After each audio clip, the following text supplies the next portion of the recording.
नमस्कार दर्शक बंधु वर्तमान ऑल ओडिशा अंगनवाड़ी कर्मी एवं सहायिका भौणी मानक एवं आशा भौणी मानक पई आसीगला बड़ खुशी खबर। तबे सुभद्रा टंका आपण मान तो पाई सारी तबे वर्तमान तृतीय पर्यायर प्रथम किस्ती दे सारी तबे 20 लाख हिताधिकारी को टंका बांटी वर्तमान राज्य सरकार। तबे यारी मध्य ऑल ओडिशा अंगनवाड़ी कर्मी एवं सहायिका भौणी मानक पई आसी बड़ खुशीर खबर। तबे वर्तमान सुभद्रा टंका पर भत्ता पर आपण मानकर दरमा वृद्धि हो जाकि गोटे बड़ अपडेट्स रही अछि।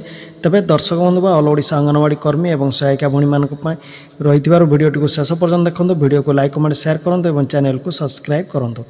तबे दर्शक आपण मैंने तो जानी ऑल ओडिशा अंगनवाड़ी कर्मी एवं सहायिका भौणी मैंने विगत दिन बहुत वर्ष है से राजरास्ता भुवनेश्वर लोअर पीएमजी ठारे बहुत थर आंदोलन कर। तबे आंदोलन पर आपणकर सठिक भाव प्रोत्साहन मिलना। तबे यार मध्य आपण मानकर वर्तमान जानी डबल इंजिन सरकार उभय राज्य केंद्र सरकार गठन होती। तेणु आपण मानकर दरमा को नहीं वर्तमान बड़ अपडेट्स रही। तबे खूब शीघ्र आपण मानकर दरमा वृद्धि हो बोली जहाँकि वर्तमान आसी एक बड़ अपडेट्स। तबे यार मध्य बड़ खुशी खबर देइछंती आपण मानकर उपमुख्यमंत्री एवं मुख्यमंत्री मोहन चरण माझी। तबे खूब शीघ्र सुभद्रा टंका समस्त हिताधिकारी पाई सारा पर भत्ता टंका दि जापर all Odisha anganwadi ladies worker association संघ तरफ सूचना रही है।